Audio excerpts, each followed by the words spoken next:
Hello friends, Buddy here at House of Props, and in today's video I'm going to go over the top 10 obscure but essential tools for working on costumes and props. Now in my video I'm not going to talk about the standard tools needed when working with foam. Instead, it is a list of tools I have found to be just as essential as the standards but don't get the screen time they deserve. So let's check them out.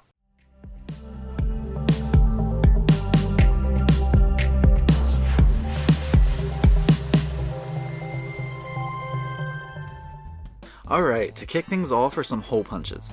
These are typically meant for paper, but they work amazingly well with EVA foam as well. They come in various hole sizes. This one in my right hand makes a 1/4 inch hole, and the one in my left makes 1/8 inch holes. They can be used to make holes in your pattern pieces, for example if you need lacing holes like on bracers, but I will typically use them to make rivets for things like helmets and shields. Whenever I'm working on a project, I always take the leftover scraps of foam that wouldn't be useful for anything else and punch out a bunch of rivets and put these back for future projects. And depending on the type of punch you use, you can cut anything from 2mm up to 6 and 8mm thicknesses. And by storing these, you can have quick access to them whenever a project requires them. And as you can see here, I'm probably set for life with these bags. Next on my list is a palm sander or hand sander. This little beauty comes in really handy. Handy, get it? For not only foam projects but also 3D printing as well. They typically come with detachable pads, and ideally you want one that has a Velcro attachment. They're just less likely to come loose with wear. Sometimes they also feature holes on the bottom and an exhaust outlet so the sanding debris can be collected into a vacuum or bag as you work. Typically, I use these when working on smoothing out my 3D print projects. By sanding with this, it helps reduce the impact on wrists and elbows. The only thing is the friction will heat up the print rather quickly, so you want to make sure to move around the piece as you're sanding and not stay in one spot too long. Otherwise, you could create some warping and melting problems. Up next is a stitching wheel.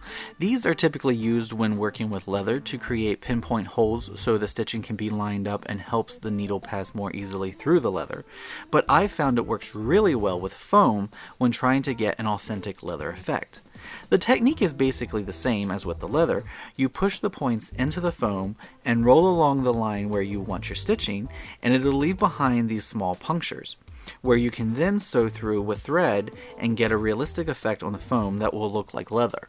This little tool has the flexibility to follow practically any curve shape you give it, so no matter what design or template you are using, you could add stitching if you want to. And if you're hand sewing faux leather or thick vinyls, this little guy will help so you don't end up hurting your fingertips. Next is a set of good quality assorted brushes. Some might think this is a trivial item, but through experience I have found that the cheaper quality of the brush, the more of a headache it is in getting the right results. You may have heard the expression, a person is only as good as their tools. In this case, it's the truth, and this is why it's made the list. For my kit, I like an assortment of natural and synthetic brushes in flats, rounds, and filberts. Fine bristle brushes are great when working on details or when you want to avoid prominent brush marks in your paint job. If you keep them clean and don't damage the ends, a good set will last you years. This particular assortment of brushes I've been using regularly for over 6 years. Now, a more rough bristle is great when you want the marks to be visible. I typically will use them when I'm creating a wood grain texture on objects, and a good set of brushes will make the painting process more enjoyable. Next up is a compass. No, it won't tell us which way is north, but it will make the process of drawing circles a breeze. They come in various sizes, and I like this one because it can draw small circles or open up to make one with a radius of 8 inches. I also wanted one that has a spot for a pencil or pen to be inserted into. Some only have the points, and in some cases that can be problematic. Some also have measurements indicated on the piece, but in this case this one doesn't. No problem though, it's super easy to hold up to a ruler, align the pen tip and the center point, twist the locking wheel, and then it's ready to go. If you have a bandsaw, you could set up a jig and cut the foam directly, but using a compass like this is a faster way to do it. Especially when you're working on a build that has a wide range of circles with different radii, like when I made the life-size IG-12 droid out of foam. There were so many different size circles I had to make a detailed list so I wouldn't lose track of what got used where. Now we have some sprig molds, and these can be some pre-bought molds, or you can make your own custom ones. They can be used with resins, but a lot of the time I will use them with foam clay. They're typically made out of silicone, so removal of the casting is easy, and they are great when you need to mass produce a piece like scales or gears, and you don't want to sculpt a million individual ones. Foam stamps are another tool which can give you leather-like results. You can purchase some, but you could also 3D print your own, and stamps like this come in handy when you want to emboss your foam without carving into it or cutting it away. All you have to do is heat the foam and press the stamp into it to get the desired effect. No hammering is needed like when working with real leather. I used rune stamps when making my Viking-inspired bracers to emboss script into the panels, making the final pieces look like leather, which had protective enchantments incorporated into them. Stamps are also a great way to get a consistent pattern repeated, like the embossing on belts and straps. The only thing when using 3D printed ones is you have to be careful when using a heat gun next to them, or they could melt and change their shape as you use them, which means the design at the end won't look like the one at the beginning of the embossing. Next on the list is an electronic digital caliper. This tool comes in useful when you are trying to measure objects that might be too awkward for a ruler or a measuring tape. I like the digital aspect because I don't need to measure and then try and figure out what the reading is on the ruler.